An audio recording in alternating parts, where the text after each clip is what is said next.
作为俄欧之间能源大动脉的北溪天然气管道发生爆炸，令国际社会震动。但幕后真凶究竟是谁，却成了罗生门。联合国秘书长前特别顾问、美国哥伦比亚大学经济学教授杰弗里·萨克斯近日在接受采访时表示，种种迹象表明，北溪天然气管道泄漏最有可能的肇事者是美国。目前，美国正在大量向欧洲销售高价天然液化气，而欧洲能源短缺导致欧洲制造业大量向美国转移。分析就认为，美国正从欧洲能源危机中获益。杰弗里·萨克斯近日在接受彭博社连线采访时表示，种种迹象表明，北溪天然气管道泄漏最有可能的肇事者是美国。而就在杰弗里·萨克斯表达此观点的时候，却被主持人迅速打断。The destruction of the Nord Stream pipeline, which I would bet was a U.S. action, perhaps U.S. and Poland. This is Jeff, speculation. we got to stop there. That's quite a statement as well. Why do you feel that was a U.S. action? What evidence do you have of that? Well, first of all, there's direct radar evidence that U.S. Helicopters, military helicopters that are normally based in Gdansk, were circling over this area. We also had the threats from the United States earlier in this year that one way or another, we are going to end Nord Stream. We also have a remarkable statement by Secretary Blinken last Friday in a press conference. He says, this is also a tremendous opportunity. It's a strange way to, it's a strange way to talk if you're worried about the piracy on international infrastructure of vital significance. 今年2月7号，拜登曾宣称，美国将终结北溪2号天然气管道，而美国国务卿布林肯则在管道泄漏事件发生后，直白地宣称，这是一个巨大的机会，可以一劳永逸地消除欧洲对俄罗斯的能源依赖。萨克斯抓住拜登和布林肯的言论，继续论证他的观点。I know this runs counter to our narrative. It runs. You're not allowed to say these things in the West. But the fact of the matter is, all over the world, when I talk to people, they think the U.S.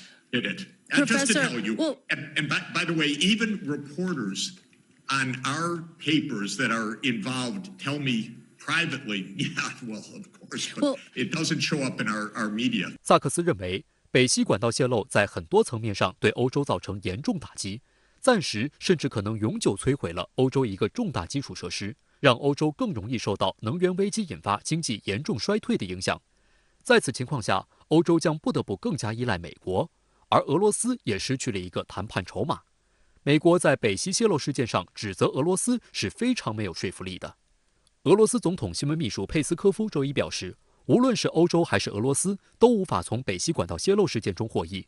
能从中获益的是谁，大家都很清楚。Определенно есть стороны или сторона, которая в условиях отсутствия функционирования этих ниток газопроводов получает возможность продавать большее количество своего сжиженного газа по более дорогой цене. Это первое. Эта сторона хорошо известна. Соединенные Штаты Америки. Есть также страны, которые обладают военно-технологическими возможностями провести такую диверсию. Тоже всем специалистам хорошо известны эти страны. 目前，美国已经成为欧洲最大的液化天然气供应方，欧美市场天然气价格之差已经达到了创纪录的10倍之多。美国商业内幕网站披露的数据显示，美国公司每一艘驶往欧洲的液化天然气船可赚取超过1亿美元的暴利。受天然气价格飙升的打击，欧洲一些生产钢铁、化肥等制造业的企业正将业务转移到美国。《华尔街日报》列举近段时间一些企业的外迁和在美扩张情况。德国化工巨头巴斯夫已经宣布削减德国和比利时工厂的产量。总部设在阿姆斯特丹的氨和氮产品制造商 OCINV 本月宣布，将在美国德克萨斯州扩建一家氨气工厂。丹麦珠宝公司 Pandora AS 和德国汽车制造商大众汽车今年同样宣布在美国扩张业务。卢森堡钢铁巨头安塞勒米塔尔钢铁集团本月削减了2家德国工厂的产量，但同时透露有意扩建位于德州的工厂。欧洲媒体《现代外交》期刊则指出，正是现在的欧洲和美国领导人导致了欧洲的衰落，如果没有他们，这一切就不可能发生。